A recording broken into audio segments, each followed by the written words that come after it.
Hey, everybody. You are now tuned into the Blackout, shining a light on Black excellence, activism, and culture. Blacked out by the majority on Afro Vibes Radio, the number one online internet radio station with your girl, Tequila. Today's special guest is entrepreneur and owner of Wave Daddy Plus and local Houston firefighter, Mr. Stephen Montoya. How are you doing this afternoon? What up, what up, what up? I appreciate y'all having me. Absolutely. We love having Prairie View people in the building because Always what they producing, say, yep, always producing productive people, man. you know it. So thank you so much for coming on my show today. We brought you here because we wanted to shine a light on your Black excellence, the amazing things that you do in the community, and also having your own Black-owned business. So just to start off with, introduce yourself and tell us who Stephen Montoya is. Okay, my name is Stephen Montoya. Actually born in Waco, Texas. Moved from Waco, Texas when I was about 8 or 9 to Garland, Texas. That's a suburb of Dallas for y'all that don't know. uh, from there, shot over to Houston to go to Prairie View. Uh, and pretty much just stayed out here, man, and just was kicking it. Mom and pops moved from Garland to here just to be closer to me. So, I'm big on family, so we all kicking it. So when you originally went to Prairie View, what was your major? Originally, it was criminal justice. Um, I took a couple of classes in criminal justice, and I was like, nah, this ain't for me, bro. Like, I gotta make a move. So I got into psychology. My pops actually took psychology in community college, and he didn't finish. So I was like, well, let me go ahead and see if I can one up and get it done. And I got my bachelor's in science and psychology. That's good. So, what transpired between you actually graduating and getting to where you are today, where you made a career move to be a local firefighter? One of the biggest mistakes I made after graduating from college, I stayed in retail for a minute. Like I did retail for like 7 years. I was at PV in retail, and then I did like an extra like 2 or 3 years in retail, and that's probably one of the biggest mistakes I made because you want to progress and all that, but they kept throwing money at me, so I was like, I'm gonna go and take it. But from there, I got into child protective services. I was working with CPS for a while as an investigator. So I'm knocking on doors. I hate to say it, but I was taking kids from. But when I actually removed the kids, it was for a good reason. You know what I'm saying? Like some of these homes you go into, it's stupid in there, man. Like real dirty, and it's just ridiculous. Abuse, all that kind of stuff. Uh, I was there for about a year. I was real good at my job. My supervisor would always give me the dope cases. Like, if the parents are on drugs, that's an automatic. You taking them out.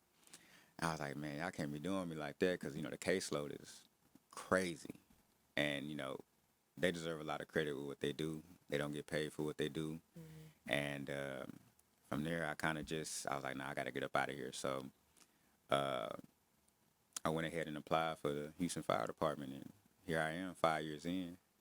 So, tell us about the process of that and just being a young Black man in a position such as being a firefighter. Because I know we always talking about we need to step up and get on city council, get on the police force. Absolutely. How do you feel like it's beneficial for you in changing your community? Um, when I first got in, I didn't think about how big of a change I would make in the communities around me and around my station. Um, the process, it took me a year to get on with the Houston Fire Department. So I take a lot of pride in it. Um, I did a lot to get on. I mean, you name it, interviews, polygraph tests, all that kind of stuff. But when as far as dealing with the community, it's a lot of people that need a lot of help out there, and the homeless, and Yeah. sometimes it could be stressful. It could be especially with some of the stuff that we see. I mean, we see some pretty gruesome stuff, Hmm. and you know, especially when it comes to older people with health problems and having heart attacks. I mean, I've pumped on so many people's chests and have brung them back. Like I do my absolute best when it comes to anybody. I don't know these people. I try to keep the reaper away, man. Sometimes it works, sometimes it don't. So Yeah. I think even for the kids, we do school visits, and and they see us and they like, wow, you see they just faces just light up to see the lights on the fire truck, all that kind of stuff. But yeah, as far as the community goes, like I love it. It's the best job in the world. And one of the best decisions I ever made in my life.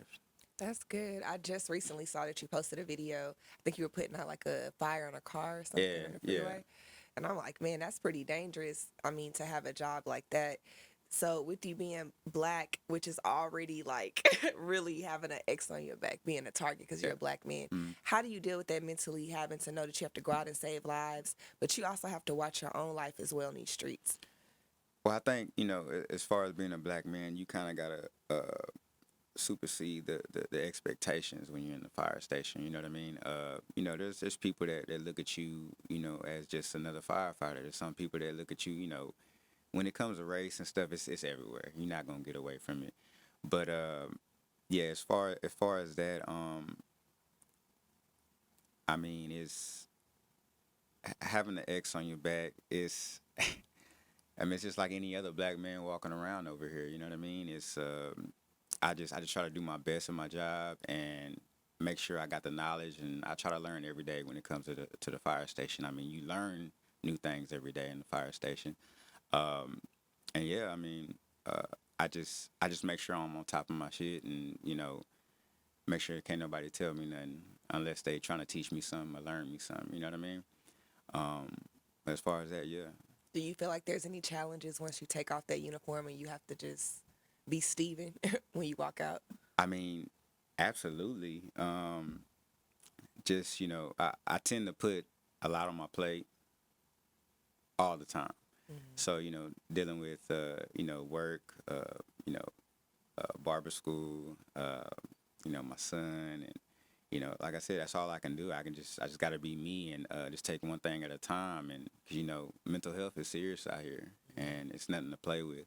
So for all you non-believers of that, man, you better believe it because it can happen to anybody. And it's just something that we have to take with a grain of salt and keep pushing, and don't give up.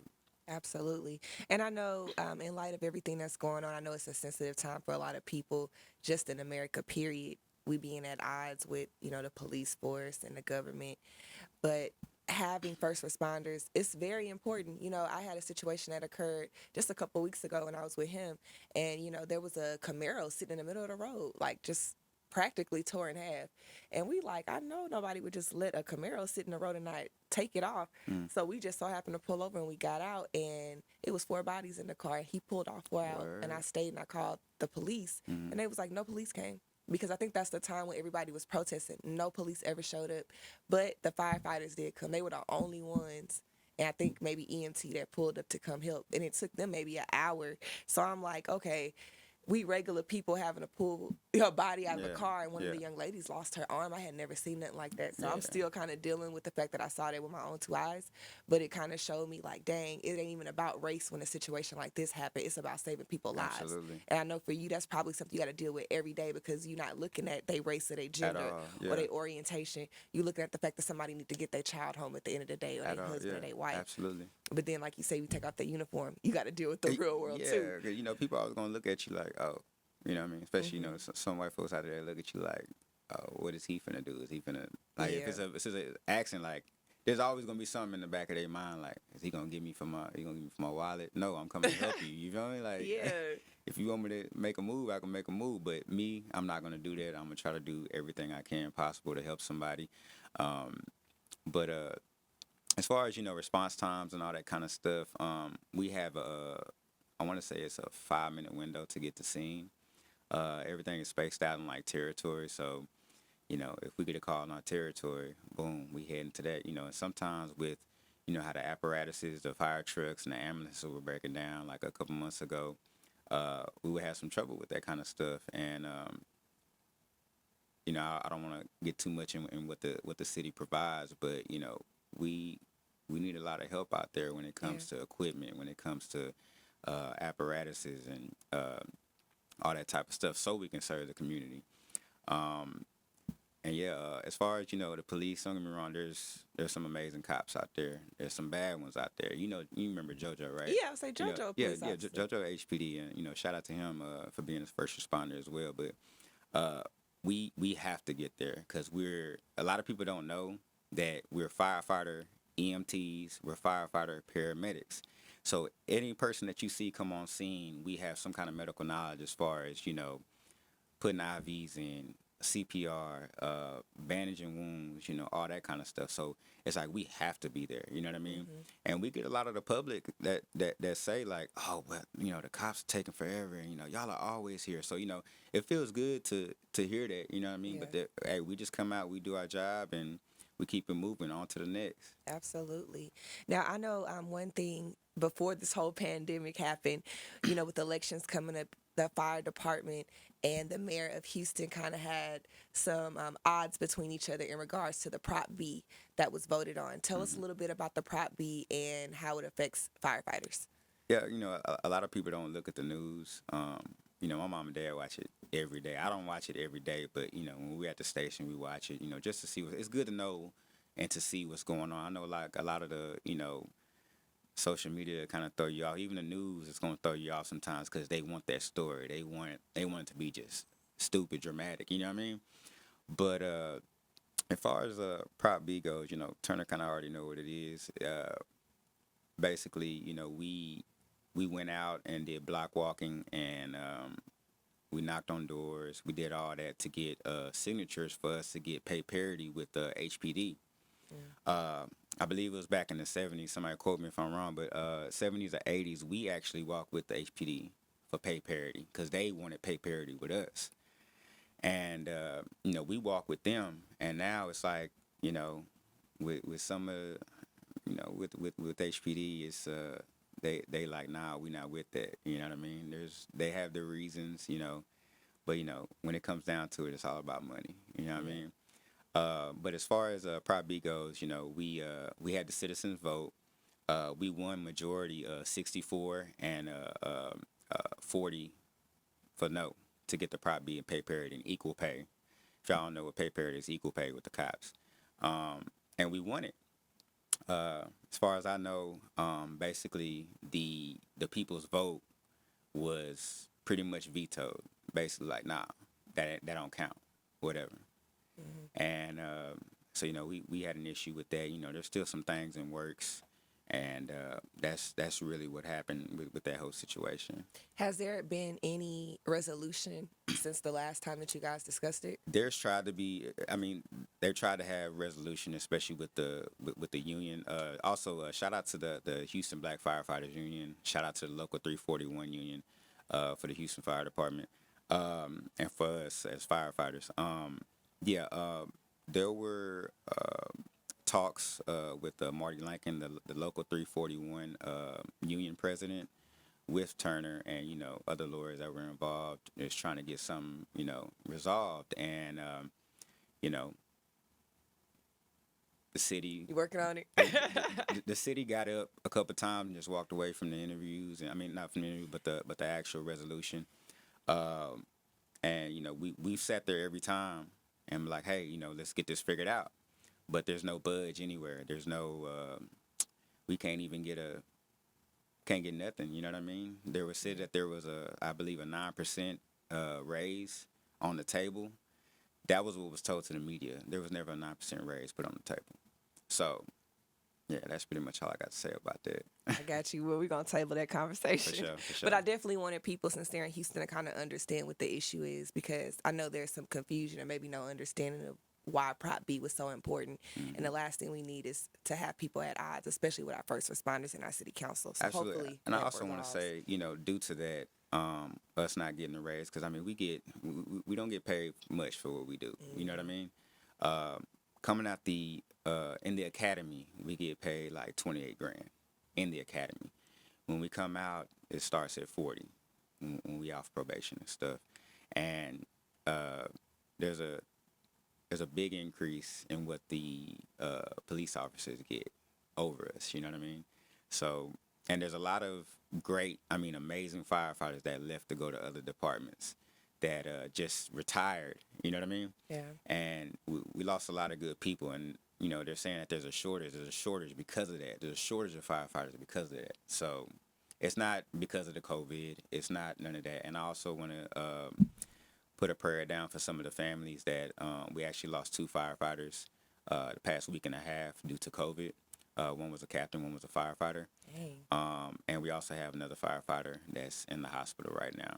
So, we're out here, we're on the front lines. We trying to do what we love to do, and at the same time, we putting our lives on risk, at And I risk. was going to ask you that too. Like, how has COVID been affecting you guys having to be on the front lines? How are you protecting yourselves? At the station, we make sure we wear our masks because we're in such close quarters. You know what I mean? At my station, there's 12 of us in a station, so you're gonna be close to somebody. We take our measures. We when we sit down to eat, we take them in shifts. Like, we'll have the ambulance eat. When they get up, we'll have the fire truck, and we'll have the ladder truck eat after that. So we're taking the best measures we can possible. I make sure I have all my PPE on when I go to houses. If it's a COVID positive, we make sure we have them come out the house. We ain't trying to be in a house where everything just lingering around. You feel me? So yeah, we're definitely doing our best to take the proper measures to make sure that we don't catch it and be in the hospital like a lot of other people are in the world.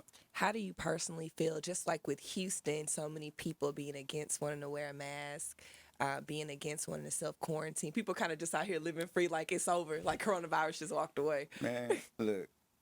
And that puts more work on you, that you have Absolutely. to save more lives. Y'all, look, listen to me. I'm talking to everybody out here.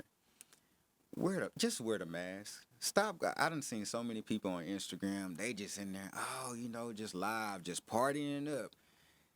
Mask in their pocket, over their ear, on their neck. Bruh, wear your mask. I'm telling you, this virus is no joke out here. I know people that got it. I know people that have died from it.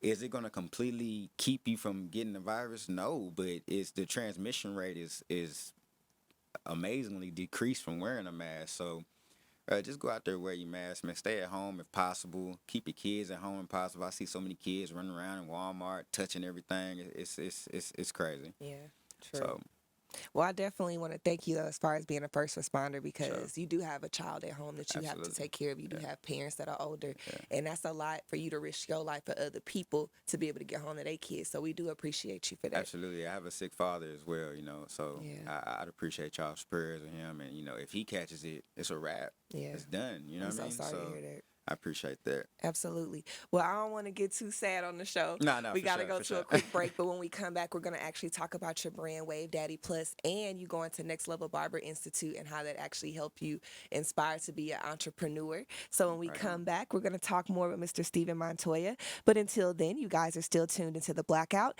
shining a light on Black excellence, activism, and culture on Afro Vibes Radio with your girl, Tequila. Right on.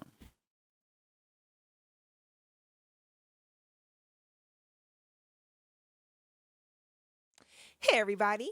You are now tuned back into the Blackout, shining a light on Black excellence, activism, and culture. Blacked out by the majority on Afro Vibes Radio, the #1 online internet radio station with your girl, Tequila.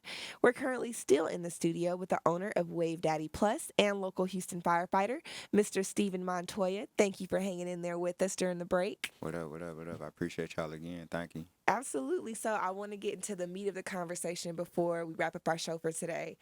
Let's talk about your brand, Wave Daddy Plus. Now, before we start, where did the name come from? And what made you want to bring the waves back? Man, honestly, the name just kind of, I was like, I wanted to make something that was natural and that I could put in my hair, because it was about a year before I even thought about putting out the product. I was making it. And right now I've been selling for maybe like 7, 8 months, if that. But uh, how the name came about, it just kind of popped in my head. Like, I know when some people when I was like some people like, ooh, wait, daddy, like, what I'm saying, they see it in your hair and like, okay, cool, cool, cool. Now that's what people like. They're like, damn, Wade Daddy himself. I'm like, what's good, bro? So it feel good, you know what I'm saying? But yeah, that's pretty much where I came up with the name. The plus, I just kind of added it on there. Like, I felt it sounded good. Some people might look at it like, ah, man, that's corny. You know what I'm saying? Whatever. Woo. But I like it, and it's something I'm gonna stick with. As far as logo wise, I might change up the logo. Maybe, and I did all this myself. I made the logo myself. You know, I printed out myself, all that kind of stuff. So, these websites online to get labels printed be expensive, man. So Oh, yeah. But yeah, as far as the product go, I cook it up myself. It's all handmade. Like I got the hot plate in the garage. Like we grassroots up in here. So I'm just trying to, see how I can level up on it and all that kind of stuff. So So, how do you actually go about creating a formula for your product? the formula it took me a while to get it to where I wanted it. I wanted it to have a nice hold. I wanted it. I didn't want it to be too oily, too greasy. A lot of people that buy the product, they tell me, it's real light. It's not too heavy. It don't make their hair real greasy and nasty. Hmm. And so I'm like, okay, I did something right. As far as you mean what do I use or like? Yeah, just like the different type of ingredients that you use. How were you able to find the perfect formula? Yeah, I mean, I don't want to give you too much. I You mean, know you what ain't got I'm to saying? tell us your special ingredients. But yeah, it's like I said, it's all based off. It's more so a shea butter and coconut base. Um, as far as I put essential oils, stuff that smells good. There's no fragrances. There's no, you know, like I said, it's all natural. I'm not. There's no petroleum jelly. A lot of people don't know that stuff. It clogs up the hair follicles in your head and it keeps it from growing. And I think, genetics is always a fool with it. But, you know, I think I figured if I can make something that would prevent it or at least help it, it can't hurt. You know what I mean? And I don't care who you talk to, every man out there is in fear of losing their hair. I don't care what you say. To me, hair is like your teeth. You gotta take care. You gotta clean it. You gotta, all that other kind of stuff. So, Yeah. and I come across a lot of people, especially guys that are balding, and I always ask them like, how many times a day? And this is black folks. How many times a day, or like how much do you wash your hair? Like, and they always tell me, oh, I wash it every day. I'm like, bro, you can't wash your hair every day. Like black folks ain't built our hair ain't built like that. That's for the white folks, Hispanics. You know what I'm saying? And You Hispanic? What you talking I about? feel you, but I have coarser hair than the Yeah, I Hispanic. feel you. So, but I got some of my SA homeboys that use it, and they want the look that's gonna shine, but they don't want the hardness. With gel, it Yeah. makes your hair hard. So when they put it in their hair, it's not hard. It still gives it that shine. It still gives it whatever they looking for. Um, I also got some white boys that use it and they love it because they're initially looking for the same look and it's not hard. I'm really trying to project out to the females, and I want everybody to know that this product isn't just for waves. It's any kind of natural hair style you're trying to accomplish. For your curls, your waves, even bald headed dudes, like you can't be walking around here. Shiny bald head. No, you can't be walking around here ashy with an ashy bald head. Like it got cracks in it and stuff. Come on, bro. You Oh can't be doing man. that. So, just take a little dab of it, put it on your head, you good to go. So, yeah, I definitely want to shoot towards the female, uh, demographics and get them to just try it out on the neck. Black women are real particular in what they use in their hair. You know what I'm Oh saying? yeah, we are. But and like I said, it's all natural, man. Just give it a shot. Y'all gotta hit me up on wavedaddyplus.com. Uh, yeah, and just go ahead and give it a try, man. So, what were some of the things that you found challenging or that you had to learn while being an entrepreneur and creating a product and having to market yourself? Like you said, you created the label and everything. What did you learn during that process trying to be a businessman? And you said, Well, being a yeah, businessman. you said the key word is marketing. That's to me marketing and basically getting your formula together and marketing as far as getting your product out. It can be difficult, especially if you don't know what you're doing, Yeah. if you're not too hype on social media, all that kind of stuff. But a lot of the challenges I got was, just okay, you're making your post. You want to put this in your post. You want to put your caption, and it's something that you have to do every day. And if you don't do it every day, your product. And don't get me wrong, we all slip. I know I slip on that, putting out every day. Everybody got life. Life happens. You know what I'm saying? But I think that if you go through any kind of channel you can go through to put your product out, I think that's the best way possible to get it out there. Just talking to people, hey man, I walk up to random dudes sometimes like, hey bro, I make this product, I get my business card, boom, boom, there, boom, and I've had people hit me up, you know what I mean? And but like I said, as far as difficulties and challenges for me it was mainly uh, getting the formula together and the marketing. If you need some help with it, man, ask somebody because this is something that I put myself on. This is attached to my name, so I have to make sure I make a quality product and be able to spit that shit like when it come time because you never know who gonna roll up on you. You know what I Yeah. mean? I've shot my product out to celebrities because nowadays with social media it take Yep. one person to, hey, y'all go check this Mm-hmm. out, and boom, you gonna blow up. You know what I mean? Same thing with Balenciaga. All kind of brands. Like it's that one rapper wearing it. Oh, especially with black folks. We boys gonna go out there and I gotta get the new. We got to stunt. You know what I mean? I'm saying woo woo, but yeah, yeah.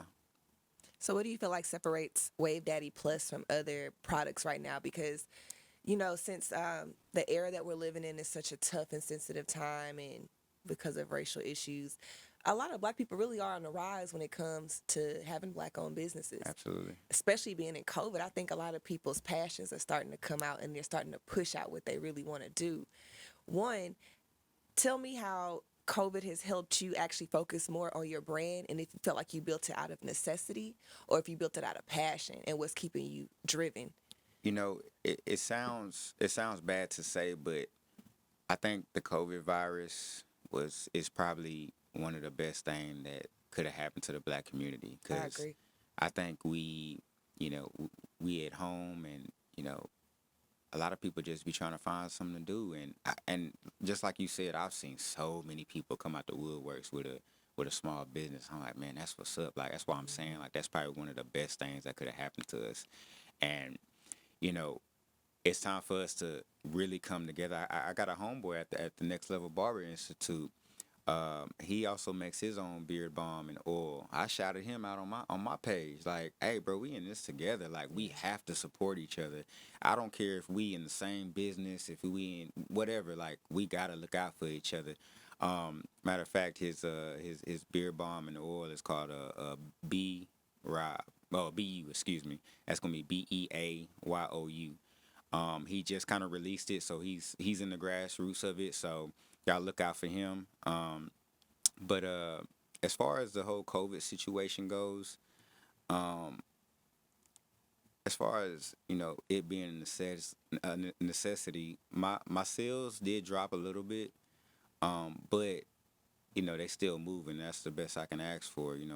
Especially with everything coming. As long as the post office moving, I'm good. You feel me? And people are So searching, especially in our community, for Black-owned businesses to buy from. absolutely, We're looking for those absolutely. Hey, alternatives. I didn't, and that's one thing I want to thank everybody that has supported me. I mean, y'all done showed up, man, and I never thought that my product would move the way it's moving, and and like we was talking about, I think it really set off a light bulb in the black community on what we need to be doing, especially with all the racial injustice going Yeah. on, and like bro, like we have to look out for each other. Yeah.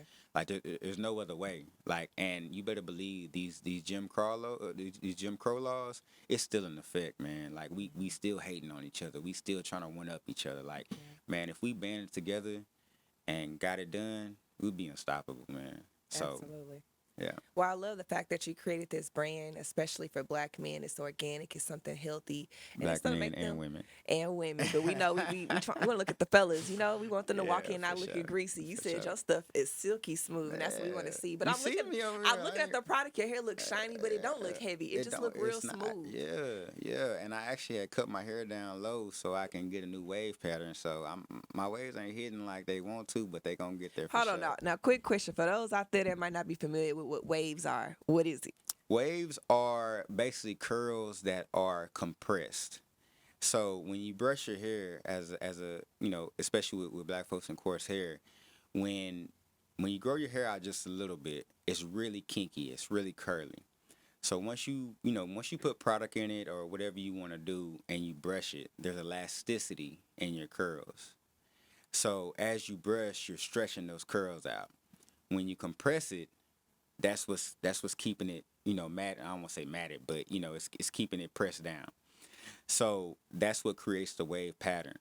A lot of people don't know that. Like it's, oh, I just got waves. You know what I mean? But it's science to it. You know what I mean? There's a lot of It waves must out be there. because some of them be wearing 2, 3, 4 wave caps. Oh I'm like, man, how it's your wave? crazy. Like, that I look see nice. dudes. I see dudes on Instagram. Literally, they get every do rag they can and put it on. They just it's just a thing. Like the wave community, it's a thing. Like it's. I mean, people. I know you've seen the wave chicks. But And, back in the day, like in 2004, that was the thing. yeah, Dudes having especially waves. the finger waves. Oh Yeah, my god. but now it didn't turn Yeah, into I'm not even- all yeah. kind of colors and Yeah, blocks. like, I don't that's know. that's a younger generation though. Like that color thing, that's just what it is. I mean, I wouldn't never just color my hair like that, blonde or whatever the case is. But I mean, they do their thing and they do their best to make it look good. So Now, speaking of hairstyles, I know you've had a couple of different hairstyles man, throughout it's the crazy. years since I've known you. You had long curly hair, you've had dreadlocks. Do you feel like those styles is something that you might cater to later in the future, maybe like a lock and twist cream or something like that? absolutely.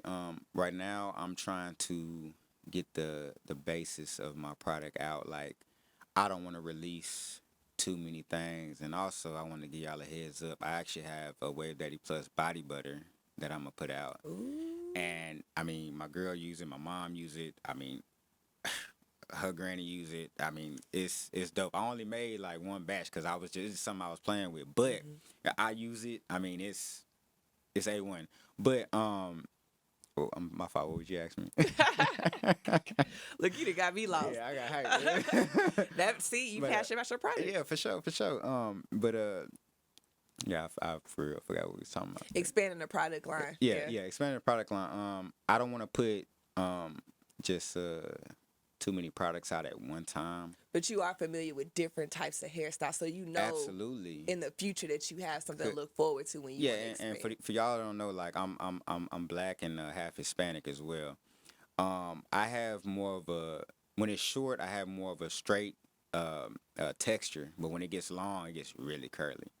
So it's a little bit harder for me to get waves just being a straight hair waver. But it works out. You just got to put the work in, and no product is gonna just I'm gonna put this in. And a lot of people when they buy something, after 1 or 2 days, they like, man, this don't work. You know what I'm Yeah. saying? But you have to put the work in, and brush and all that kind of stuff. All the waivers in the waiver community already know what's up. But Oh yeah, same with natural. Like I have natural hair. I mean, I've got a ponytail on, but Yeah. when you take it out, it costs a lot of money to Maintain. buy the cream and Yeah, stuff. yeah. But when you keep twisting your hair after so long, it naturally starts to just like unravel in a nice, healthy twist. But Yeah. you got to keep doing it. Yeah, and I really want to cater to all hairstyles. I even thought about putting out a lock and twist gel, but some of that stuff I don't want to add a lot of beeswax to my product 'cause that's what a lot of people use. A lot of people use alcohol because it's going to give you that stiffness and it's going to keep Yeah. your twist A1. So definitely in the future I'm gonna make sure I get my research down and just see how the product works. I'm also going to be releasing a beard kit, a wave kit. You know what I mean? Aw, You get a little shoot. bag and everything. Like Get your S curl on. yeah, I'm trying to see what's good on some wholesale right now. So we gonna see what you say S curl. Nah, I know The blue box. let me tell you what the wave community they gonna call you a kit man. Oh man. A kit man. Yep. And you don't want to be a kit man, Yep. trust me. But yeah. Got Kevin Gates walking around here looking like a kid man. Let me stop. Let me not bro, say I that. can't. It's Them curls was crazy, popping bro. yesterday. Oh man. But let me stop. Anyway, we're getting closer to the end of our Yeah, for show. sure. But before we got out of here, you mentioned Next Level Barber Institute a couple of times. We've had Miss Kim here. She's one of the owners, and Miss Cookie. Tell us a little bit about your experience at Next Level Barber Institute and how gaining knowledge there is actually helping you with your own business. Yeah, for sure. Shout out to Miss Kim, Miss Cookie, and Dre. Right now we have our instructor, Miss Henderson there. She's amazing. She wants us to learn. She wants us to do all that kind of stuff. So But yeah, as far as being a student barber, man, a lot of people, it's a stigma like student barber. Like, I'm not finna go over there and get my hair cut, but man, we got some amazing dudes in there that can cut. Yeah. I mean, a student barber did my hair, and he A1. This dude named Cody. But yeah, they doing big things over there. Miss Kim just actually opened up another school in Bay City that's booming right now. When I tell you booming, she got students. She got people on waiting list trying to be a student. That's what's up. She's also doing a collab with TSU as well about getting a barber school out there. So yeah, shout out to them, man. I mean, it was cool till you said Yeah, I TSU. feel you. You know, it's a whole nother. We you feel know, impartial. It's a PD thing. but it's all good. But yeah, man, shout out to them, man. We do some things over there, man. Like we some really talented students over there. So y'all make sure y'all shoot over there. There's a location in Katy. Y'all can go to Next Level Barber Institute. On Instagram, get your address. I don't know off the top of my head, but y'all can get the addresses. $6 cuts, $7 cuts, man, and you gonna get something A1 for sure. Absolutely. Well, thank you so much for coming on my show. Talk about your product, talk about being a first responder, as well as going to Next Level Barber Institute. Before you get out of here, give us all of your social media and websites and let them know how they can actually purchase the product. Okay, and for sure. I appreciate y'all for having me. You can go to wavedaddyplus.com. I mean, it's as simple as that, wavedaddyplus.com. My Instagram for the product is wavedaddyplus pomade. My personal profile is Montoya. That's gonna be MONTOYA _ Maine MAYNE. Y'all follow me, man. Y'all holler at me if you got any questions, man. Like I said, y'all make sure y'all hop on the wave, man, and hit that Wave Daddy Plus, and I'm gonna shoot that order out to you. I ain't Amazon, but I'm gonna get it to you fast. Trust me. Absolutely. Well, we thank you so much. And just so you know, we know you're appreciated as a Black man in our community, as a Appreciate Hispanic that. man in our community, Appreciate that. as a businessman, a first responder. And we just appreciate you risking your life to save ours. For sure. So for sure. I It's all know a love. lot of times we don't tell Black men thank you. Absolutely. We don't understand that they risking their lives every day. So thank you for all that you do. Yeah, for sure. I appreciate. Can I get one more shout out real Yeah, quick? go ahead. Man, shout out to Houston Fire Department. Shout out to Station 21, man. Shout out to my mom, my dad, my girl, my son Maddox. Man, everybody that supports me, man. Like I said, Next Level Barber Institute, all the barbers out there. Man, forgive me if I'm leaving anybody out, man. I'm drawing a blank right now, but Okay, BET Awards. right, it's not like I'm about to get this Grammy real quick. Go on and but- claim straight up. But yeah, man, like I said, I appreciate all the support, man. I love y'all, man. And like I said, y'all make sure y'all hit that Wave Daddy Plus and hop on this wave. Well, thank you so much for coming to my show. And thank you all for tuning into another episode of The Blackout, where we always shine a light on Black excellence, activism, and culture with your girl Tequila on Afro Vibes Radio. Make sure to check out our Facebook and Instagram pages at The Blackout AVR. And to stay up to date on previous discussions and future events, please visit Afro Vibes Facebook and Instagram at Afro Vibes Radio, Twitter at Afro Vibes Radio with an S, and lastly, listen to us online at www.afrovibesradio.com or simply download the Afro Vibes Radio app on the Apple or Google Play Store.